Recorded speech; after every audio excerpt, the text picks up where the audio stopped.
Hello, welcome back. It's the Bling Baby and I'm back with another DIY Tumbler tutorial. I'll be showing you how I use my favorite things, so stick around. Alright, so this will be a beginner's level start to finish tutorial and I'll be showing you what glues I'll be using. The first one I want to tell you guys about is Supertite Fusion Tack adhesive. Works great on leather, glass, plastic, wood, metal. I've been using this stuff for a really long time and I do vouch for it. But please know what I prefer, you may not prefer, and that's totally okay. My feelings aren't hurt. We all have our personal preferences. I like to put my glue into these precision applicator bottles, and you can find them at Amazon and really any craft store near you. I'll also be using this 18 gauge blunt tip needle, and you can find these at Hobby Lobby, you can find them on Amazon, pretty much any craft store, and I just think that they are great for glue control. I like to keep a paper towel nearby just so I can check how my glue is coming out and also just to practice a little bit. And I do this pretty much every time just to kind of like see if I need to refill the bottle or anything like that.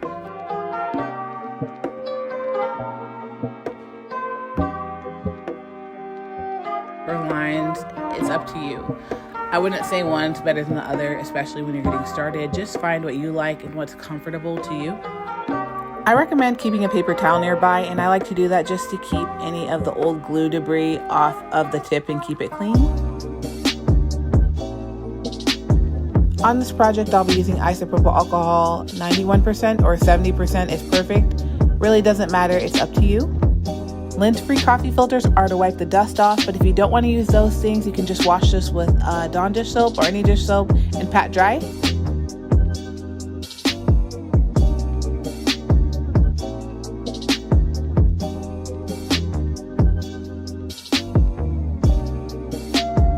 So first things first, I'm gonna go ahead and remove this in here. And I just take this tool that I got from, I don't even know where I got it from, some kind of kit, but I just pull this out. I don't wanna get paint on it, so I just go ahead and remove them and put them to the side. Okay, and then I like to tape everything off that I don't want paint. I'm just gonna go ahead and use this masking tape here and prevent the paint from getting inside the tumbler. Honestly, there's no perfect way to do this, so just go ahead and do it the best you can.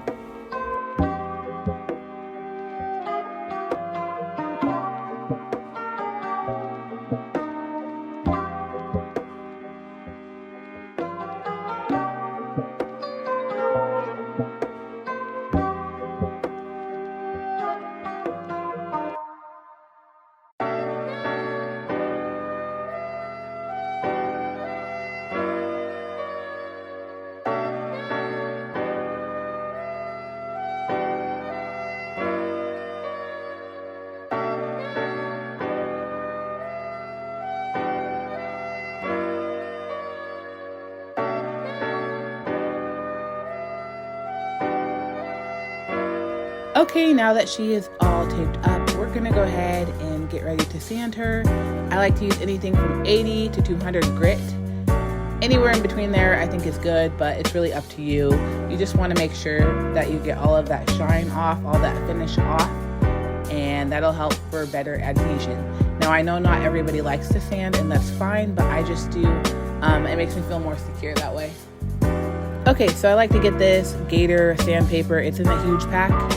And this is what I use. You don't have to use this brand or anything, just a sanding block, sandpaper, whatever. Any kind of sandpaper that'll take off that shine.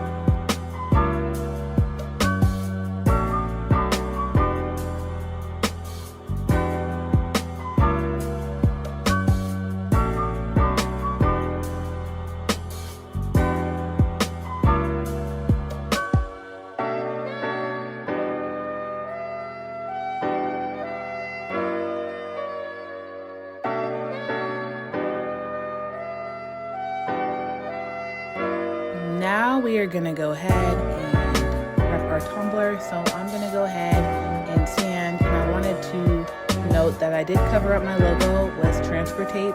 It doesn't cause any damage to the logo, and it also protects it while I'm sanding and while I'm painting. I will put the measurements down below in the description for you guys, just in case you don't know.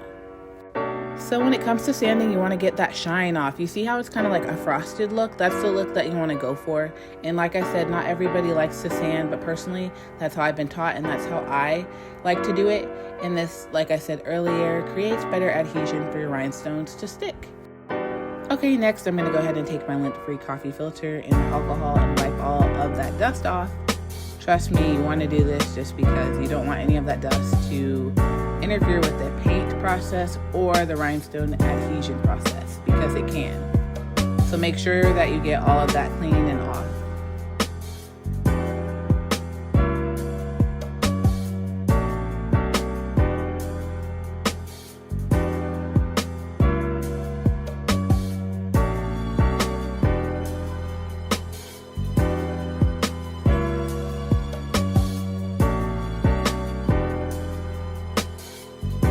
For the next step, I like to spray paint my tumblers, whatever color is closest to my rhinestone color, just so I can get that good coverage and help my rhinestones blend better without a lot of gaps showing.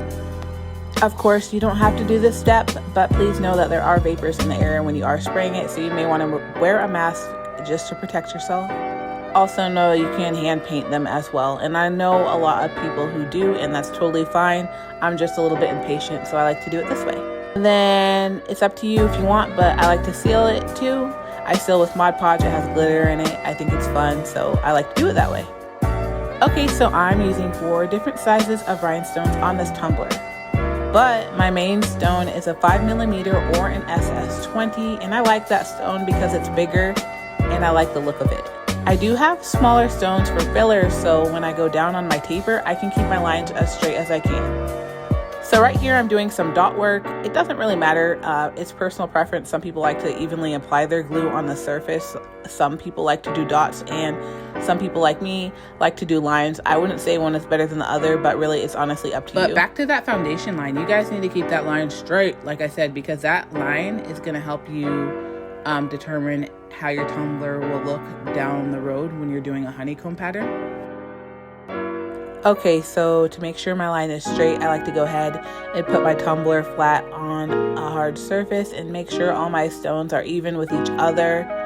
And I like to let my line set for at least 20 minutes, especially with these kind of glues.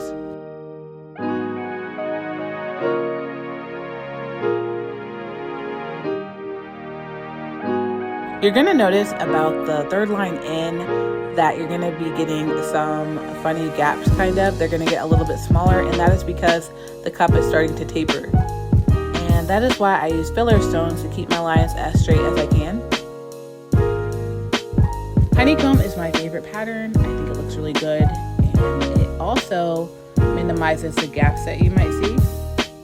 But once again, I just want to say there are many ways to apply rhinestones on the tumbler, like a scatter or a linear pattern.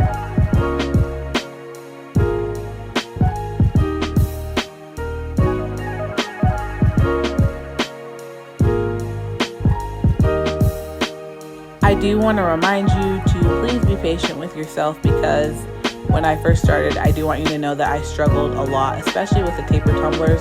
If you want to learn honeycomb, I would recommend doing it on a skinny tumbler first and getting it down that way, and then doing the taper tumbler. But it's honestly up to you. You can do anything you put your mind to, but I'm just letting you know that it will be a little bit difficult when you're first starting out and just getting the hang of the filler stones. And as you can see, that everything's pretty much even with my filler stones, so you shouldn't be thrown off too much once you get the hang of it. Okay, and once I get to this point, I like to do my logo, and then I like to work into the cup that way. So I'll do my logo, let it dry, and start working in and filling up around the logo. You don't have to do it this way, of course. Like I said, I've seen some people just like do a bunch of circles around the logo or 2 circles. It's really up to you and what look you like.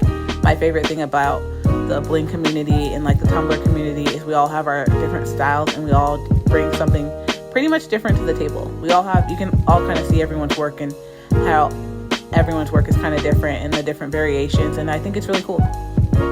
And I did want to add that when it comes to your taper and filler stones, go ahead and match the size of the gap to the size of the stone. So don't overthink it. So if your 5mm stone won't fit in a gap anymore because of the taper, try to size down to a 4mm or a 3mm stone and see what works best in that space, and then just repeat and try it out with different sizes.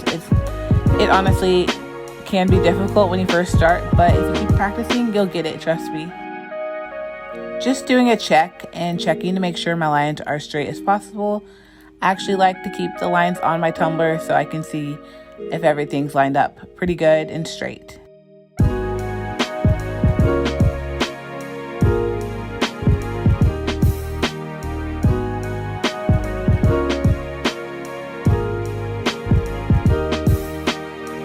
Okay, we're at my favorite part, and it's doing lids. I love doing lids, and I like to use a 5mm or SS20 all the way through.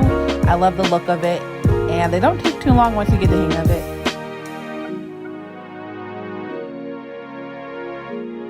Okay, now I'm going to switch over to the Bob Smith Slow Cure. This is one of my top 3 favorite glues. I love this glue.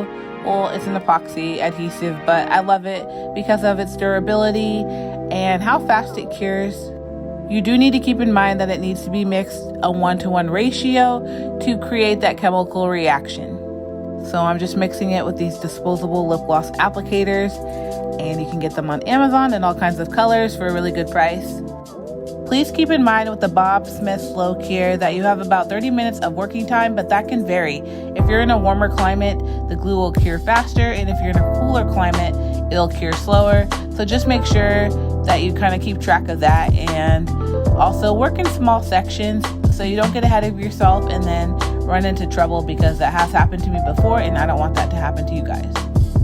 And we are home stretch. Let me know what you guys think of this color. It's called Purple Ghost. I think it's absolutely beautiful. And once again, these are high quality glass rhinestones. I guess they're like the black diamond color with a purple coating on them. But yes, I'm absolutely living for it.